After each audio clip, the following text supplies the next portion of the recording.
Yeah, I'm going to find my trial partner. I'll be right back. And you're right, this is Ms. Burton's witness. Okay. Sounds like we're still. Oh, wow, the next one. Yeah, we're about to get to that. I want to see that.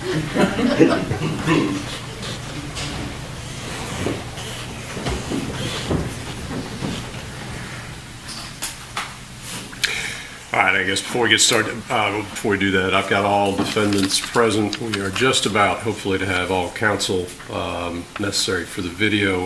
I think before we get to it, I can address this with who we have. Did receive a note. Question from the jury: how much can the media talk about or describe us?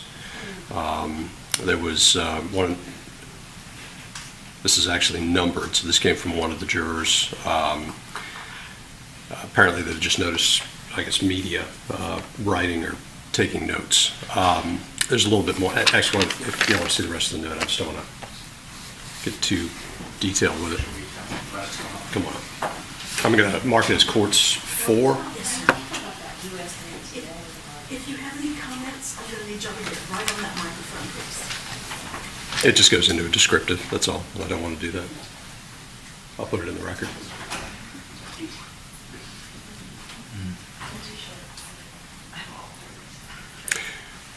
All right, so I think what's going on is the pool is taking notes. I have seen a few articles out there that have been sent to me, which just indicate maybe some jurors are taking notes or not taking notes. I haven't seen any personal descriptive information. I heard a reference to a USA Today article. I did see that, and I parsed it. In fact, I had some of my staff take a look at it too to see whether it truly violated my order, and I'm not sure that it does. It comes as close to the line as I think you can, but it does not have any personally descriptive information in the way that we were talking about it during jury selection. So what I'm going to do is I'm going to make this courts 4. I'm going to mention to them when they come back in that I did receive this note, and I've already indicated to them once that the court is doing everything that I can to ensure that no personal information is being released to the media. But as far as the pool that's in the courtroom, what their observations are that are not personally identifying, they're welcome to provide that as part of the media feed. Well, is there any way the court would consider amending the existing order to restrict discussions of the clothing, hairstyle? I beg your pardon. I'm sorry. Not close enough? No, I apologize for interrupting. This should be off the intercom? Is this, Or just, Where's it? is it on record or? Are we back on record? Let's go back on record. we're on the record, Your Honor. I just Yeah. didn't know if it should come through the No, that's fine. That's fine. I just didn't want to be reading out the whole note. So yeah, we can be on the record. Okay. Just trying to address juror concerns with regard to coverage.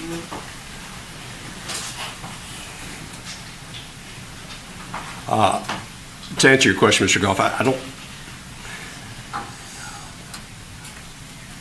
as far as what they're wearing, hairstyles and what they're wearing, I haven't seen that.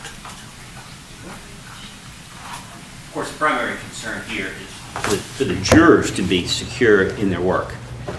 And obviously, the fact that this information is out there is concerning at least some.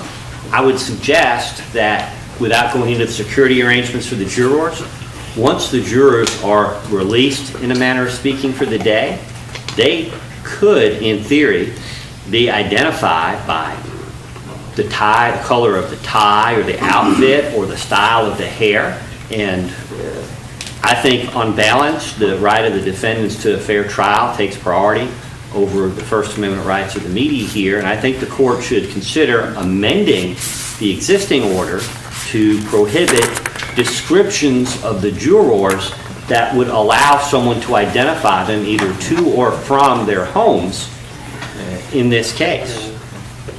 And I can say that as someone who's actually been in a situation where a litigant was actually killed on their way to court because they were intercepted before the deputies could escort them here. So that was a civil case. That kind of thing can happen, and now that this concern has been expressed, particularly when they're not sequestered, maybe this would be a case for the court to enter an amendment to the order that is more restrictive in terms of the descriptions of the jurors. Anyone from the defense? Greg McMichael joins in that motion. Chapter Michael as well.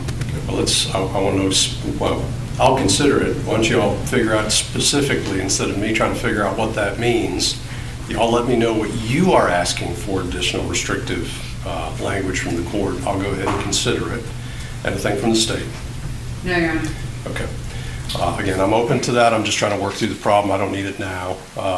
But if there is something from the defense that we can further tailor the court's instructions in a way that takes into consideration the constitutional rights that this court needs to take into consideration, understanding that the defendant's right to a fair trial is paramount for the court, I'm willing to take a look at it. I just need to think through exactly what it is you're asking the court to do, because I've put a relatively fine point on it. I just want to see how much finer you're asking the court to go. Yes, sir. But I fully respect and understand the concern. My wife's mom is in a memory care unit, and she just got a text that there's an emergency. May I check on her real quick to see what that is? Yes. I'll be right back.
go ahead then.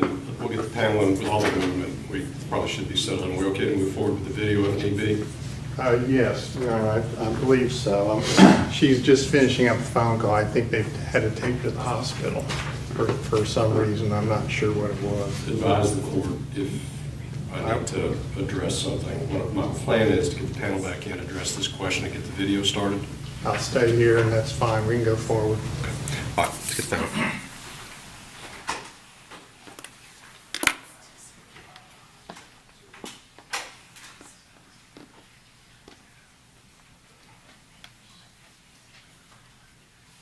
Yeah, Mr. Hug, if you need to get up, let me know, because we'll just pause based on representation.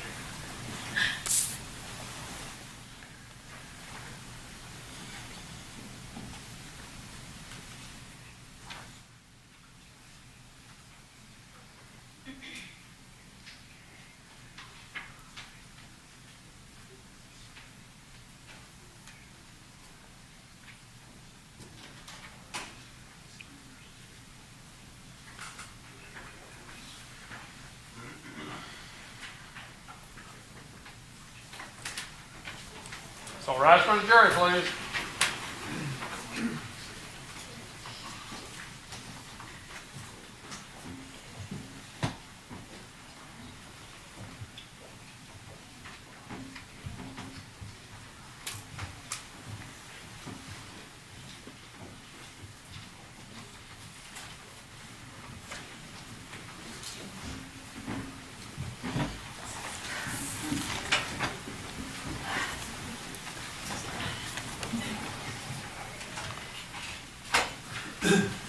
Please be seated.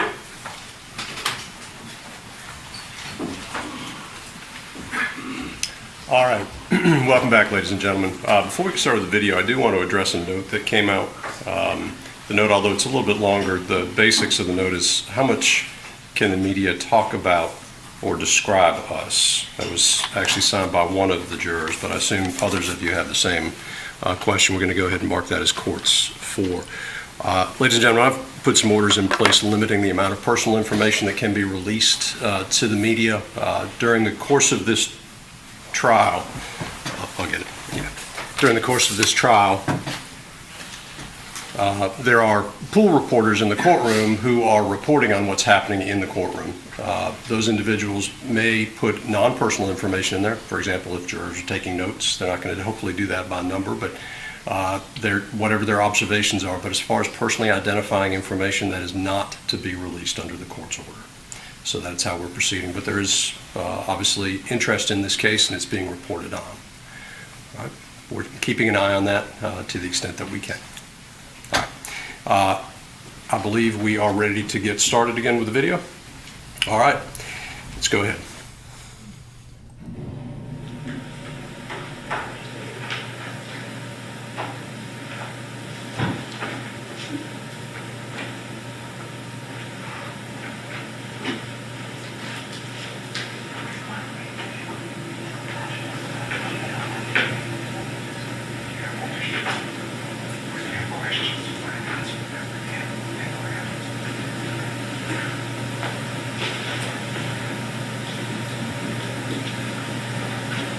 May I approach? Good.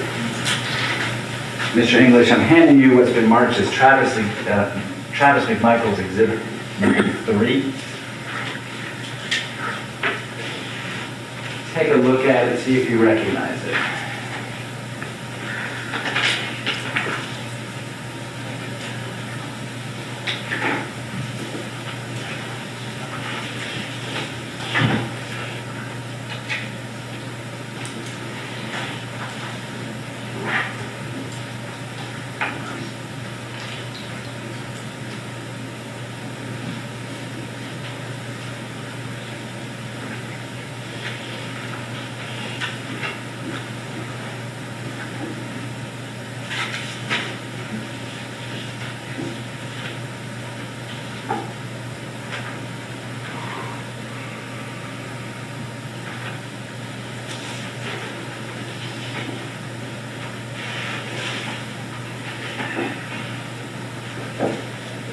I'm sorry, did you refresh your memory with that? Yeah.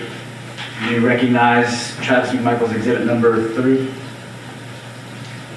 Yes, I think all of them I sent to Officer Ray. I'm sorry? I think I sent all those to Officer Ray. Okay, so tell the court what those things are. What is that exhibit? I think what it boils down to is I sent him clips of what was going on. Okay, and is the exhibit number 3, is that a memorialization of your text messages with Officer Rash? Yes. Okay, and in the text messages, you text him on the 25th of October, 2019, right? Best I can recall. I don't know the dates. I didn't study the dates. Let me do this.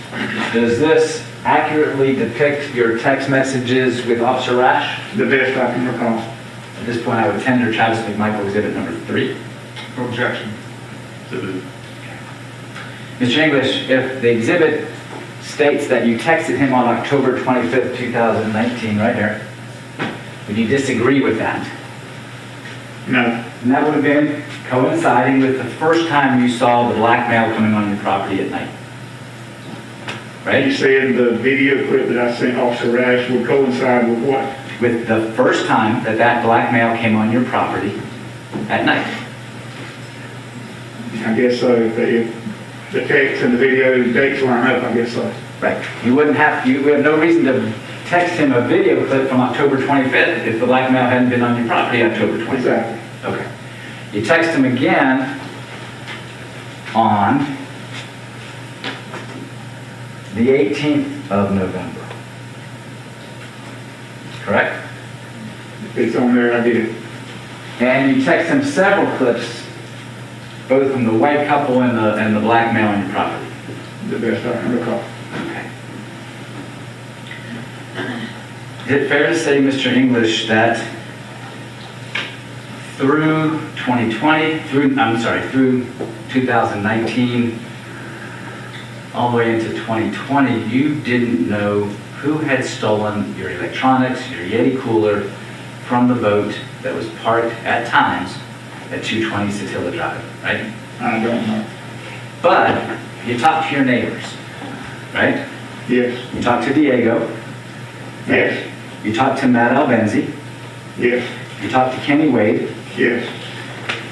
You talked to Ronnie Olson, the guy across the street.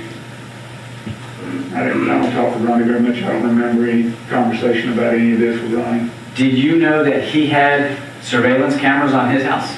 Not till recently. Did you know Diego had surveillance cameras on his house? I knew, yeah, after we had some text conversation. Okay. You made your neighbors aware, the ones we've mentioned, that you had stuff stolen out of the boat, right? Yes. And in fact, you wanted your neighbors, if they could, to help you catch the guy that had done it. Diego, yes. Diego in particular. Yes. You never told them at any point, and it wasn't stolen while the boat was on the property, it was stolen while it was parked at Stalby's Heating and Air. Never told him that. Never announced it on Facebook for the neighborhood, right? Never announced it on the next door neighborhood page, right? You have to answer out loud. No. You didn't. You never posted any kind of alert to your neighbors, hey, never mind, wasn't stolen from this neighborhood, it was stolen from somewhere else. No. Therefore, Mr. English, to your knowledge, they were left with the impression that stuff had been stolen from your boat at 220 Satilla Drive. I guess so.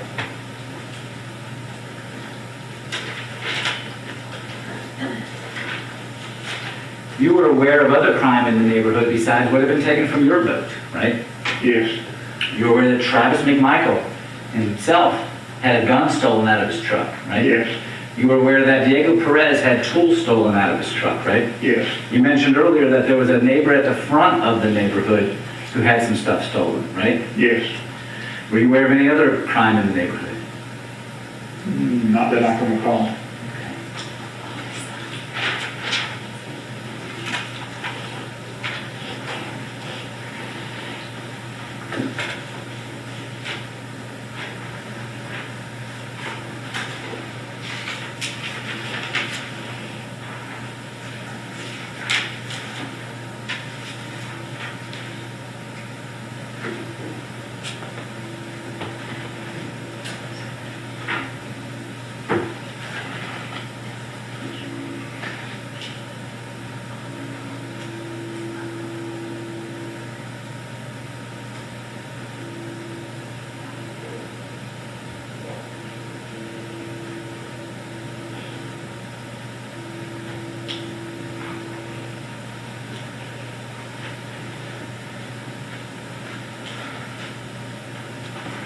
Mr. English, you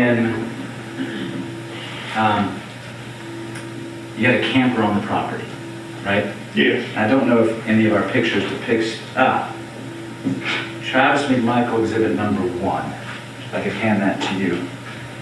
Does this photograph depict a camper on your property? That's it, correct. Okay. Is that where you slept when you came to work on your property? In the camper? Sir? Is that where you slept? Yes.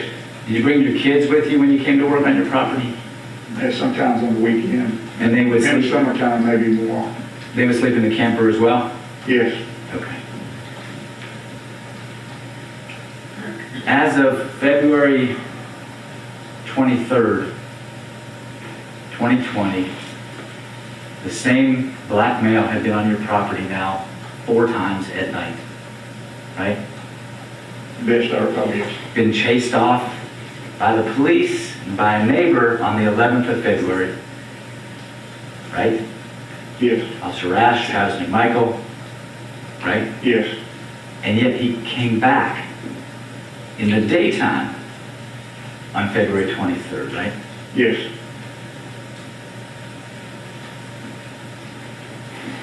When you got that alert and you were working with your beekeepers, Yes. you didn't even think to quickly get to your phone to catch the guy because it is daytime, right? Right. You were less concerned about daytime, right? Yes. But this turned out to be the same guy that had been on your property previously, right? Yes. And that was concerning. Yes. And you called Diego. Yes. Contacted Diego. And by the time you contacted Diego, it was too late. Yes. Thank you, Mr. English.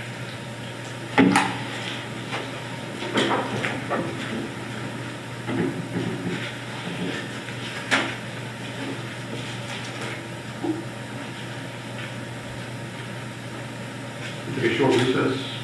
So, No, Your Honor, I will have no questions. No questions. any re-recommendation?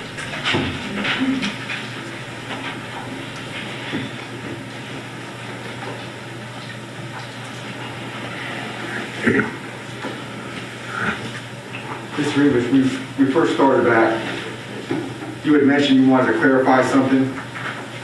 Yes. Could you go ahead and tell me what you wanted to clarify about any previous testimony we talked about? It was the last of the discussion that we had there, that I wanted to clarify that I was in the big yard working, my hands was, I had honey on my hands. I heard the alert, but I didn't answer it immediately because it was daytime and I didn't know how to stop and wash my hands off. But as soon as I did wash my hands off, maybe 30 minutes later, between bee yards, I did call Diego to let him know that I had saw the gentleman on the property, and that's whenever he let me know that he had been shot.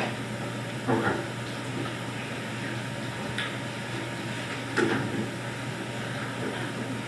And Mr. English, the note that your lawyer passed to me, that was about you needing a food and a break, is that correct? You needed a food, correct, you needed a food break? I'm okay with that. No, I'm talking about, Mr. Rubin asked you about a note that was passed from your lawyer to me while I was talking to you, and that was about a food and a break that you needed. Okay. Do you know what that note was about? No.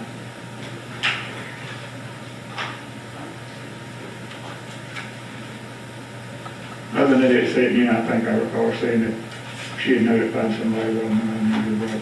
But she I had to take notified. medications. I took my medication earlier, thinking this would be done by about 12 o'clock. I took my medications on an empty stomach, Yes, sir. and I think maybe my wife had recognized it. Gotcha.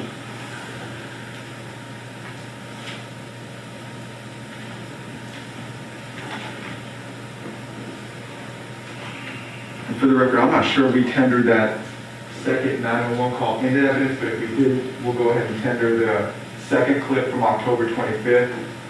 I think we played it, but I'm not sure you moved to tender it. I apologize. Yeah, it's fine. If we did not, we'll go ahead and move to tender State's Exhibit 121. I'm sorry, not 121. It was 150. We haven't tendered it in. Thank you. We would not object to our own tendering. Just wanted to make sure the record was clear on that. Mr. English, when the protesters came by your house after, or the street after Mr. Ahmaud Arbery was shot and killed,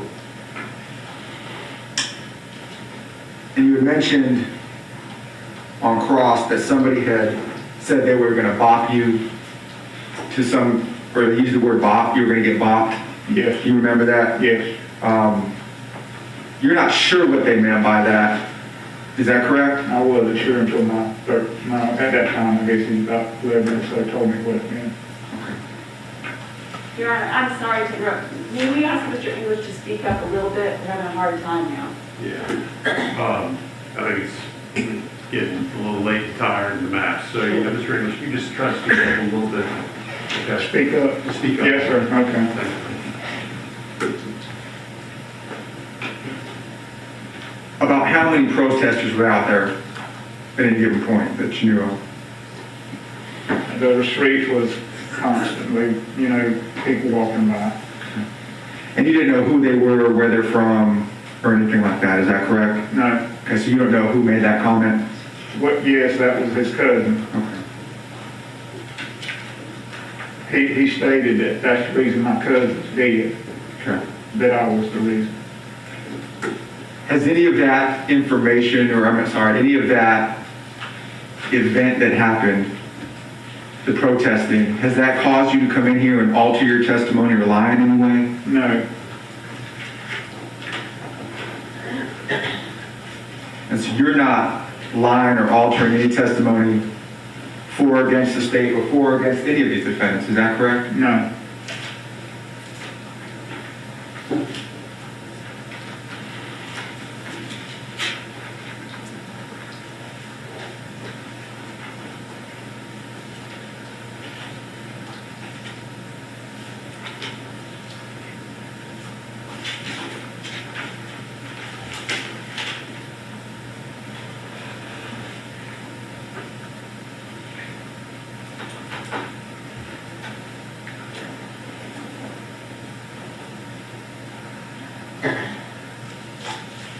When myself and Mr. Rubin were questioning you about the 911 call where you said that the same guy was on 3 different people's cameras, you don't know whose cameras those were, do you? I don't recall.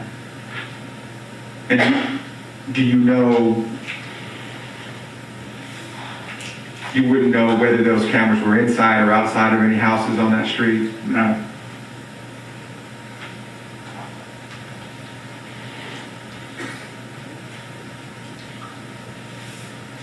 That trailer that you have on your property,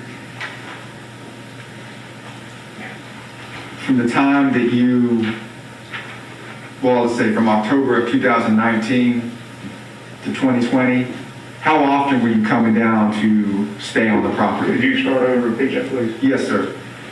From, I would say, fall of 2019, like October until 2020. You said fall. Fall. Okay, Yeah, okay. F-A-L-L, or autumn. Okay. Do you know how long or how many times a week or month you would come down to stay in that RV? No, I didn't keep up with that one. I've had so many episodes, I'd be gone, then I'd be back, I don't remember. Okay. Do you know just in general, since you bought that property, how often you go down there? I try to go a couple times a month, a couple weekends a month. Okay. Back when I took it at the point, try and end stage until the windows and doors in it, I was there more often. I'd stay almost by the week, and then at one point when Corona was at its peak the first time, I was quarantined down there 3 or 4 months by myself. Okay. So you use it pretty often? Sir? You use it pretty often? Yes, yeah.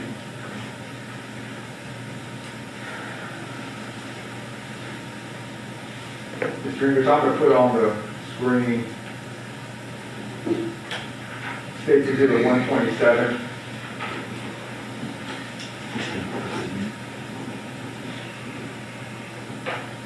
You recognize what this is a picture of? Yes, And what is that a picture of? that's the porta potty in front of my house. Okay. And does this look like Satilla Drive to you? Yes,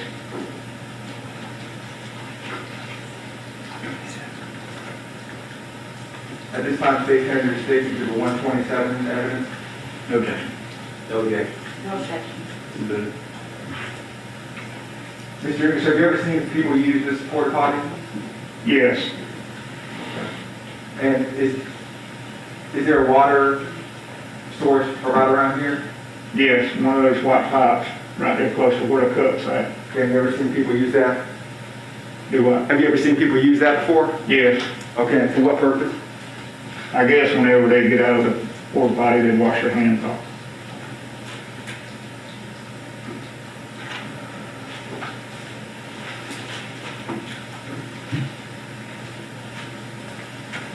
And could you tell us what this object is? That's my job trailer, cargo trailer. I keep my tools and supplies in. And the yard right here, do you know whose yard this is? That's Ronnie. Ronnie? And what are these right here? That's mailbox. And is this a light pole? Yes,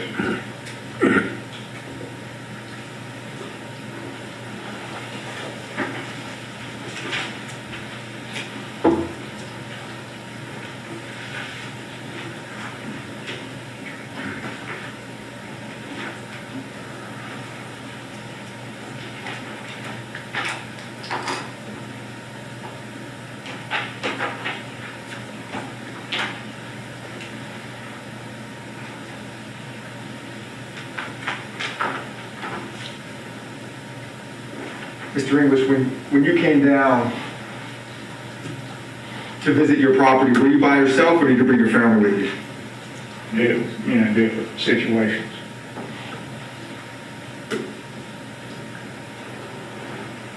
Around the time that this was going on, was your family with you when you came down, usually? What you mean by when this is going on? When you were having the person that was in those videos and the surveillance clips, the black male, when he was coming on the property and the white couple from fall and early winter, fall of 2019? They was there at that time too.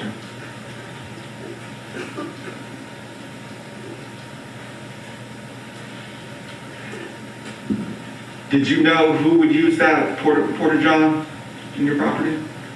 They ain't got to worry about anybody that come by, need to use bathroom, use it. They've been there for 2-3 years. Okay. So that would be maybe subcontractors? Subcontractors, other contractors, and yard maintenance people in the neighborhood, Whoever? trash truck people. Okay.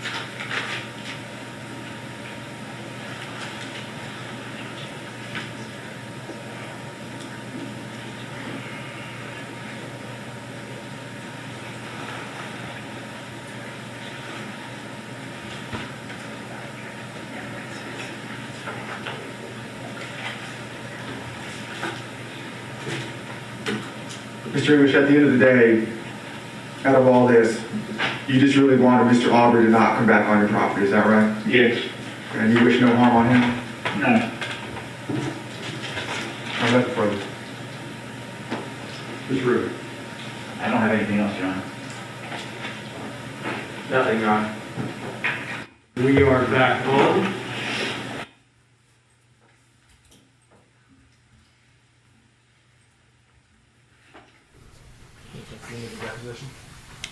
Thank you.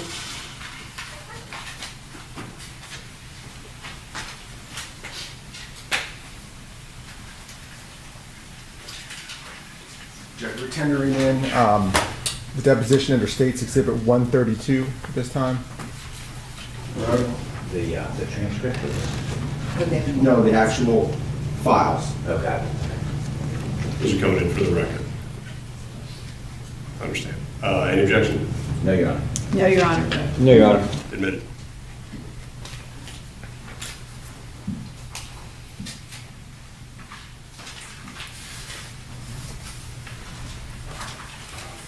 Your Honor, at this time, I don't think to stop you. Your Honor, at this time, the state is seriously considering calling Officer Rash. However, Officer Rash also has a 25-minute long video, and we may not get through all of his testimony today. Given the jury has just spent 7 hours looking at a video, I'd leave it to the discretion of the court as to whether to proceed. So the 25-minute video is within the direct, and then we will have cross from all, yeah, okay. All right, ladies and gentlemen, I think we're at probably a good breaking point for the day then. Thank you for your attention. Sometimes videos are hard to get through. I was checking on you occasionally. Everybody seemed to be doing well, and that is greatly appreciated. Y'all are doing what we've asked you to do, which is sit and listen to the evidence in this case. Now, again, during the break, well, I should say first what we're going to do. We're going to recess. We'll come back at 9 o'clock tomorrow morning for continuation of the case. During the recess, do not discuss the case amongst yourselves. Do not go looking for any information about the case, and don't let anybody contact you or approach you about the case or discuss the case in your presence of hearing. So again, with all of those instructions and all the instructions I've given you, have a good evening. We'll see you back here at 9 o'clock in the morning. Thank you. All right, for the jury.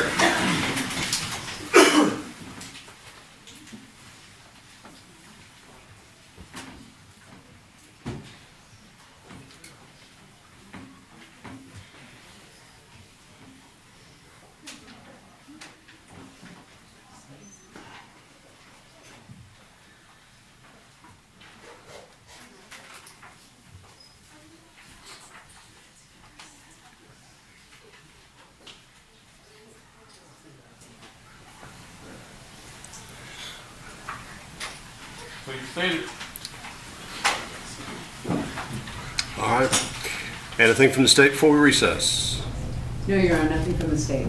From Travis? No, Your Honor, I would just ask that the exhibits, which I understand are exhibits, which have been going into the clerk's office, I ask they remain up here in the file box that I think has done custody. They are in the file box. I had asked them to be brought up before our portion of the deposition. I understand, I have no problem with that, but now that they're here, I'd ask that they stay here with the other exhibits. Okay, I'll get with the clerk on what the procedures are in this particular court and make sure they're available. I understand they need to be available. There's a box up front with all the state's exhibits, and there's a file for our exhibits as well. I would just put those in there with everything else. Oh, I think Mr. Rizzo was talking about the deposition exhibits may not have made it up. It's just those two. Just three. Three. And so we will make them a part of that. They have their own copy. We'll get it taken care of. We'll take care of it. Okay. Anything from Gregory? No, Your Honor. No, Your Honor. From Mr. Brown? No, Your Honor. All right, we're in recess until 9 o'clock. Could I see counsel, though, briefly, just on a logistics matter? Chambers, yeah.